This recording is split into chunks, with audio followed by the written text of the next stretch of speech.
అండి welcome back to Aarush world B YouTube channel. నిన్నటి వీడియోలో కార్తీక పురాణం 24వ అధ్యాయం గురించి తెలుసుకున్నాం కదండి. ఈరోజు 25వ అధ్యాయంలో దుర్వాసుడు అంబరీషుని శపించుట.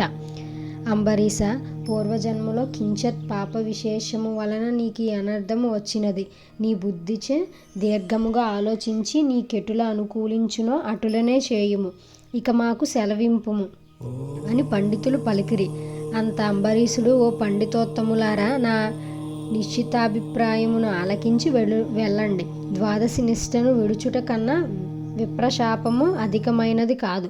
జలపానము చేయుట వలన బ్రాహ్మణునికి అవమానపరచుట కాదు, ద్వాదశిని విడుచుట కాదు.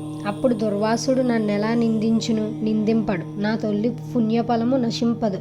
గాన జలపానమునరించి ఊరుకుందును అని వారి ఎదుటనే జలమును తీసుకొనెను. అంబరీషుడు జలపాన మొనరించిన మరుక్షణమునే దుర్వాసుడు స్నాన జపాదులు పూర్తి చేసుకుని అక్కడికి వచ్చెను. వచ్చిన వెంటనే ఆ ముని మహారౌద్రకారుడై కండ్ల వెంట నిప్పులు గక్కుచు, ఓరి మందాంద, నన్ను భోజనముకు రమ్మని నేను లేక నీ వేళ భుజించితివి. ఎంత దుర్మార్గము, ఎంత నిర్లక్ష్యము, ఎంతటి ధర్మ పరిత్యాగివి. అతిథికి అన్నము పెట్టెదనని ఆశ చూపి పెట్టకుండా తాను తినినవాడు మలభక్షకుడగును. అట్టి అదముడు మరుజన్మలో పురుగై పుట్టును. నీవు భోజనమునకు బదులు జలపానము చేసితివి. అది భోజనముతో సమానమైనదే. నీవు అతిథిని విడిచి భుజించినావు కాన నీవు నమ్మక ద్రోహి వగుదువే గాక హరిభక్తుడు వెట్ల కాగలవు. నీ హరి బ్రాహ్మణమానము సహింపడు. మమ్మే అవమానించుట అనిన శ్రీహరిని అవమానించుటే. నీ వంటి హరినిందాపరుడు మరొకడు లేడు. నీవి మహాభక్తుడువని అతి గర్వము కలవాడివై ఉన్నావు.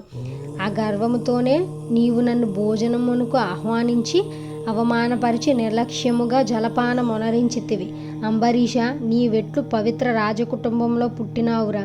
నీ వంశము కలంకము కాలేదు అని కోపముతో నోటికి వచ్చినట్లు తిట్టెను. అంబరీషుడు ముని కోపముకు గడగడా వణుకుచు ముకులిత హస్తములతో ఇట్లు పలికెను, మహానుభావ, నేను ధర్మహీనుడను.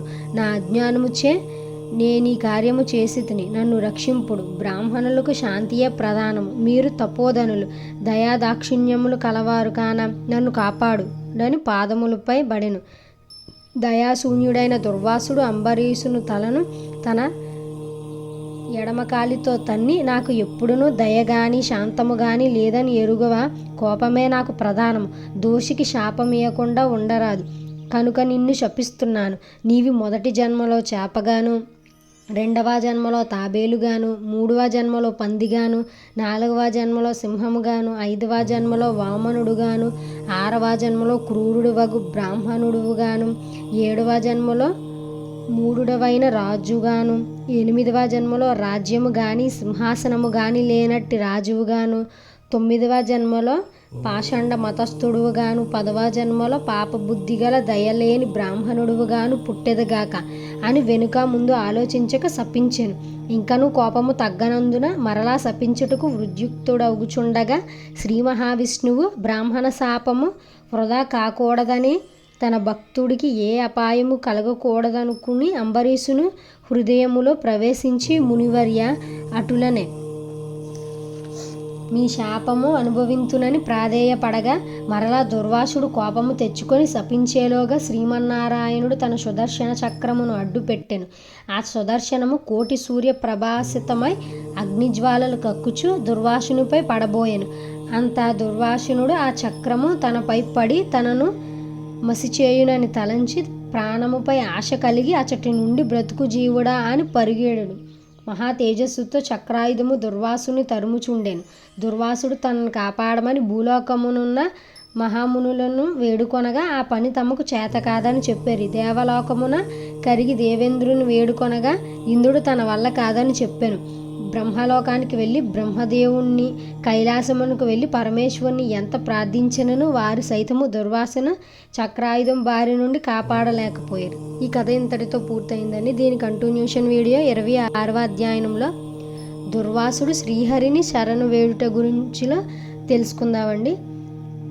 ఈ ఇతిహాసం మీకు నచ్చినట్లయితే లైక్, షేర్, సబ్స్క్రైబ్ చేసుకోండి. మీరు లైక్ చేయడం వల్ల ఇంకొంతమంది శివభక్తులకు హరిహరాదుల భక్తులకు ఈ వీడియో చేరుతుందండి. ఓం నమ శివాయ. శ్రీమాత్రే నమః.